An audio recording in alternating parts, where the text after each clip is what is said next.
أعوذ بالله من الشيطان الرجيم بسم الله الرحمن الرحيم اقتربت الساعة وانشق القمر وإن يروا آية يعرضوا ويقولوا سحر مستمر وكذبوا واتبعوا أهواءهم وكل أمر مستقر ولقد جاءهم من الأنباء ما فيه مزدجر حكمة بالغة فما تغني النذر فتول عنهم يوم يدعو الداع إلى شيء نكر خش عن أبصارهم يخرجون من الأجداث كأنهم جراد منتشر مهطعين إلى الداع يقول الكافرون هذا يوم عسر كذبت قبلهم قوم نوح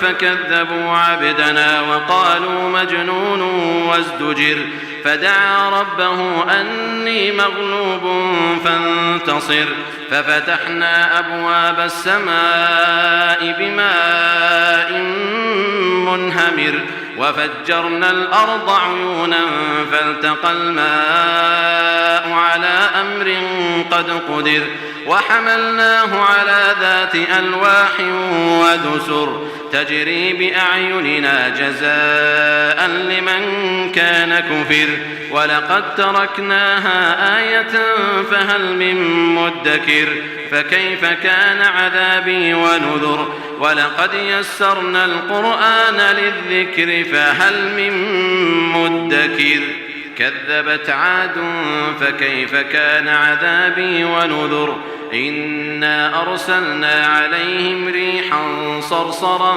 في يوم نحس مستمر تنزع الناس كأنهم أعجاز نخل منقعر فكيف كان عذابي ونذر ولقد يسرنا القرآن للذكر فهل من مدكر صدق الله العظيم. الحمد لله رب العالمين والصلاة والسلام على سيد المرسلين وعلى آله وأصحابه أجمعين أما بعد. سورۃ القمر کی یہ 22 آیتیں ہیں جو ابھی آپ کے سامنے تلاوت کی گئی. اس پہلے رکوع کی تشریح اور وضاحت سے پہلے بطور تمہید 2 باتیں آپ کی خدمت میں عرض کرتا چلوں کہ سورۃ القمر مکی سورت کہلاتی ہے.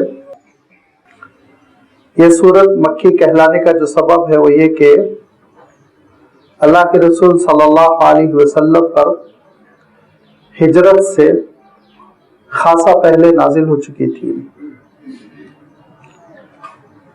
تاریخی روایتوں سے پتہ چلتا ہے کہ نبوت کا یہ 8واں سال تھا جس میں کہ یہ سورت نازل ہوئی، اور آپ جانتے ہیں کہ نبوت کے 13 سال ہونے کے بعد آپ صلی اللہ علیہ وسلم نے مکہ مکرمہ سے مدینہ منورہ کے لیے ہجرت کی. چونکہ ہجرت سے پہلے نازل ہوئی اسی لیے یہ سورت مکی کہلاتی ہے. اور دوسری بات یہ ہے کہ اللہ تعالیٰ کے حکم سے یہ سورت سورہ نجم کے فوراً بعد رکھی گئی.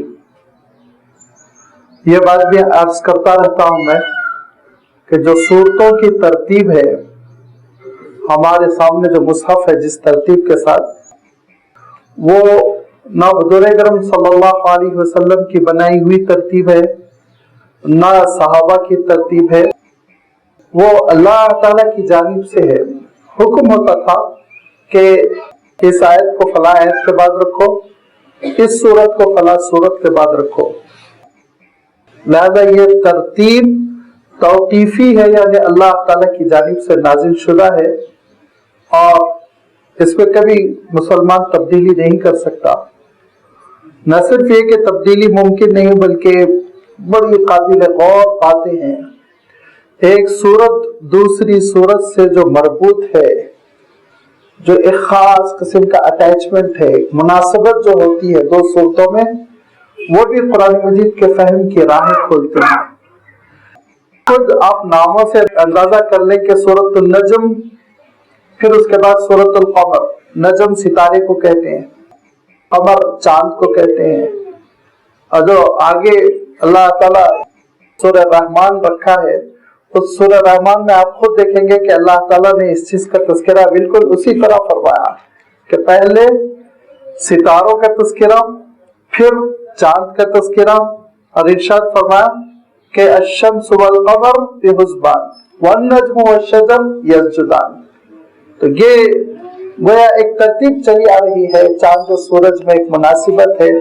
اسی لیے سورۃ النجم میں جب اللہ تعالیٰ نے والنجم اذا ہوا سے آغاز کرتے ہوئے ستاروں کے ٹوٹنے اور ان کے غروب ہونے، اور ان کے غروب ہونے کے بعد روشن سورج نکلنے اور اس کی روشنی سے پوری دنیا منور ہو جانے کا تذکرہ کرتے ہوئے حضور اکرم صلی اللہ علیہ وسلم کی رسالت کا تذکرہ کیا، اور اللہ کے رسول صلی اللہ علیہ وسلم بحیثیت رسول جب آ چکے ہیں، حجت پوری ہو چکی ہے، گویا سورج نکل چکا ہے۔ اب رات کی تاریکی کی جو غلطیاں ہوتی ہیں، گمراہیاں ہوتی ہیں، اس کا اب امکان نہیں رہ گیا، تو صبح ہو چکی ہے اور چاشت کا وقت ہے، ہر چیز نظر آ رہی ہے، لہذا اللہ کے رسول صلی اللہ علیہ وسلم کی رہنمائی ہے، بعثت ہے، اب حق حق ہو چکا ہے، باطل باطل ہو چکا ہے۔ اسی لیے میں ہمیشہ ترجمہ کرتا ہوں کہ هو الذی ارسل رسولہ بالہدی ودین الحق لیظہرہ علی الدین کلہ۔ اظہار دین کا جو مفہوم ہے، دین ظاہر ہو گیا، اب یہ دین پوشیدہ نہیں ہو سکتا، مخفی نہیں ہو سکتا، اب یہ سورج بدلیوں کے پیچھے چھپ نہیں سکتا، یہ اسلام قیامت تک کے لیے نمایاں ہو چکا ہے، ظاہر ہو چکا ہے، حجت بن چکا ہے روئے زمین پر۔ کوئی شخص یہ نہیں کہہ سکتا کہ اللہ میرے پاس حق نہیں پہنچا تھا، سچائی نہیں پہنچی تھی، نہیں، اللہ تعالیٰ نے اس کو روشن سورج کی طرح نمایاں کر دیا ہے۔ لہذا اس رسالت کی روشنی کا اور اس نور رسالت کا، آفتاب رسالت کے طلوع ہونے کا تذکرہ کرنے کے بعد اب اللہ تعالیٰ سورۃ القمر میں یہ بات ارشاد فرما رہا ہے کہ دیکھو تم کو شک و شبہ باقی نہ رہ جائے، کسی ڈاؤٹ میں تم نہ رہ جاؤ، کسی قسم کا کوئی غموض، ابہام، کنفیوژن باقی نہ رہ جائے، اس کے لیے اللہ تعالیٰ نے ایک کھلا ہوا معجزہ بھی دے دیا، کیونکہ معجزہ تو سب سے بڑا قرآن مجید ہے جو حضور اکرم صلی اللہ علیہ وسلم پر نازل ہو رہا تھا، لیکن یہ معجزہ علمی ہے، اس معجزے کی تہ میں جانا پڑتا ہے۔ انشاءاللہ کچھ باتیں آگے آ رہی ہیں، تو اللہ تعالیٰ نے ایک ایسا معجزہ بھی عنایت فرمایا جو کھلا ہوا ہو اور ہر ایک کی سمجھ میں آ جائے، جس کے سلسلے میں کوئی شخص یہ نہ کہہ سکے کہ اللہ اس معجزے کو میں سمجھ نہیں سکا تھا، اس کی تہ تک میں نہیں پہنچ سکا تھا۔ وہ معجزہ کیا ہے؟ اس معجزے کا اللہ تعالیٰ نے پہلی آیت میں تذکرہ کیا ہے، اور وہ ہے شق قمر، جو سیرت کی کتابوں میں مشہور ہے۔ شق قمر کے چاند کا دو ٹکڑے ہو جانا، انشاءاللہ اس کی کیا حقیقت ہے ابھی میں تشریح کروں گا۔ تو پہلی بات تو یہ ہو گئی کہ یہ مکی صورت ہے، تقریباً نبوت کے 8ویں سال نازل ہوئی، اور دوسری بات یہ ہو گئی کہ سورۃ النجم کے بعد سورۃ القمر، دراصل آفتاب رسالت کے طلوع ہونے کی جو بات کہی گئی، جو دعویٰ کیا گیا، اس کی دلیل اس صورت میں دے دی گئی۔ اب جو اس حقیقت کو نہیں مانے گا، اس کا حشر دنیا میں کیا ہوگا، اس کے لیے اللہ تعالیٰ نے نبیوں کے واقعات کا تذکرہ فرمایا، آخرت میں کیا ہوگا اس کے لیے اللہ تعالیٰ نے آخرت کا تذکرہ فرمایا، دونوں چیزیں انشاءاللہ آتی رہیں گی۔ اس پہلے رکوع کی پہلی آیت میں اللہ تعالیٰ ارشاد فرماتا ہے اقتربت الساعۃ وانشق القمر، قیامت کی گھڑی قریب آ چکی ہے۔ اقتربت الساعۃ، اعلان کر دیا گیا کہ الساعۃ کے معنی ہوتے ہیں ویسے گھڑی، ٹائم، لیکن جب کبھی قرآن مجید لفظ ساعہ استعمال کرتا ہے تو قیامت کی گھڑی مراد ہوتی ہے، قیامت کی گھڑی، قیامت کا وقت بہت قریب آ چکا ہے۔ اتنا قریب آ چکا ہے کہ حضور اکرم صلی اللہ علیہ وسلم ارشاد فرماتے تھے بعثت انا والساعۃ کہاتین، اب میرے اور قیامت کے درمیان کوئی چیز نہیں ہے، ہم دونوں ایسے ہیں، اب میرے بعد صرف قیامت آنے والی ہے۔ ہو سکتا ہے ہمارے اور آپ کے ذہنوں میں یہ غلط فہمی ہو کہ 1500 سال تو بیت گئے، 1500 سال تو بیت گئے، اب تک قیامت نہیں آئی۔ تو ذرا سا آپ دنیا کی عمر پر بھی تو نگاہ ڈالیں۔ یہ دنیا، یہ کرۂ ارضی، یہ گلوب جو بنایا گیا ہے، اس کی عمر جو آپ کی سائنس بیان کرتی ہے وہ ہے 4.5 بلین ایئرس، ملین نہیں، بلین، بلین آپ جانتے ہیں نا، 1000 ملین، 1 ملین 10 لاکھ کا ہوتا ہے، تو 1000 ملین کو بلین کہا جاتا ہے۔ تو جب سائنس یہ کہہ رہی ہے کہ 4.5 بلین ایئرس اس کرۂ ارضی کی، اس گلوب کی عمر ہے، تو اس میں 1500 سال کیا ہے ذرا آپ سوچئے۔ خود اللہ کے رسول صلی اللہ علیہ وسلم نے عجیب و غریب وضاحت فرمائی۔ حضرت قتادہ رضی اللہ تعالیٰ عنہ کہتے ہیں کہ اللہ کے رسول صلی اللہ علیہ وسلم عصر بعد خطاب فرما رہے تھے، یہاں تک کہ بہت کم وقت رہ گیا سورج کے غروب ہونے کے لیے۔ وقت عصر بعد کا تیزی سے گزرتا ہے، لہذا وقت گزرتا گیا اور کچھ ہی وقت باقی رہ گیا سورج غروب ہونے کے لیے، تو اللہ کے رسول صلی اللہ علیہ وسلم نے ارشاد فرمایا کہ دیکھو جیسے دن گزر چکا ہے اور دن کا معمولی سا حصہ، چھوٹا سا جز باقی رہ گیا ہے، اسی طرح اس کائنات کی عمر گزر چکی ہے اور بہت تھوڑا سا حصہ باقی رہ چکا ہے، قیامت بہت قریب ہے، وہ آنے والی ہے۔ آپ اندازہ کیجئے، اور 1500 2000 3000 سال بھی اگر گزر جائیں تو پھر جو پچھلی عمر ہے دنیا کی، اس پچھلی عمر کے مقابلے میں آنے والی عمر کتنی چھوٹی، کتنی تھوڑی ہوگی۔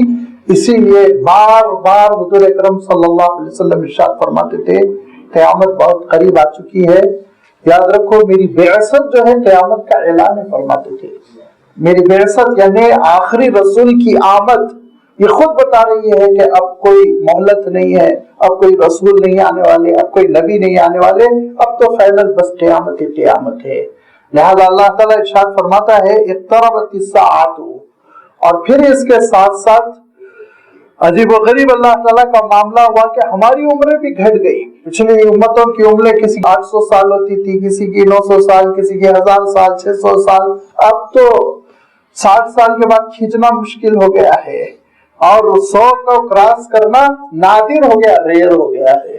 لہذا یہ قیامت کی قرب کی گویا کہ ایک علامت ہے، اقتربت الساعۃ، اور فرمایا کہ قیامت کے قریب ہونے کی ایک دلیل یہ ہے کہ یہ آخری رسول آ چکے ہیں، اور آخری رسول کی رسالت کی دلیل یہ ہے وانشق القمر، کہ دیکھو چاند یہ 2 ٹکڑے ہو چکا ہے، یہ سپلٹ ہو چکا ہے، ٹوٹ چکا ہے۔ یہ حضور اکرم صلی اللہ علیہ وسلم کی حیات طیبہ کا بہت مشہور واقعہ ہے، جس کو سینکڑوں لوگوں نے اپنی نگاہوں سے دیکھا، اور بالخصوص حضرت عبداللہ ابن مسعود رضی اللہ تعالیٰ عنہ کہتے ہیں میں تو اس وقت جائے وقوع پہ موجود تھا کہ جب مکہ مکرمہ کے لوگوں نے حضور اکرم صلی اللہ علیہ وسلم سے مطالبہ کیا کہ اس سے پہلے حضرت مسیح علیہ السلام آئے تو وہ مردوں کو زندہ کر دیتے، ان سے پہلے حضرت موسیٰ علیہ السلام آئے تو اپنی چھڑی سے سمندر کے 2 ٹکڑے کر دیتے، آپ بھی تو کوئی معجزہ دکھائیے تو ہم آپ کو رسول و نبی مانیں۔ حضور اکرم صلی اللہ علیہ وسلم ان کے اس مطالبے کو نظر انداز کرتے تھے، اور نظر انداز کرنے کی وجہ 2 تھی۔ ایک وجہ تو یہ تھی کہ معجزہ تو نازل ہو رہا تھا، قرآن مجید خود معجزہ ہے۔ دوسری وجہ یہ تھی کہ جب کوئی قوم معجزے کا مطالبہ کرتی ہے، آن ڈیمانڈ جب معجزہ ظاہر ہوتا ہے اور پھر قوم اس معجزے پہ ایمان نہیں لاتی ہے، تو یہ اللہ تعالیٰ کی سنت رہی ہے، یہ اس کا طریقہ کار رہا ہے کہ پھر اللہ تعالیٰ اس قوم کو تہس نہس کر دیتا ہے، برباد کر دیتا ہے، اس کے بعد ان کو زندہ نہیں چھوڑتا۔ جب تم نے معجزہ دیکھ لیا تو اب انکار کرنا اور ایمان قبول نہ کرنا کیا معنی رکھتا ہے؟ لہذا حضور اکرم صلی اللہ علیہ وسلم نہیں چاہتے تھے کہ آپ صلی اللہ علیہ وسلم کی امت کے ساتھ بھی کچھ ایسا معاملہ ہو،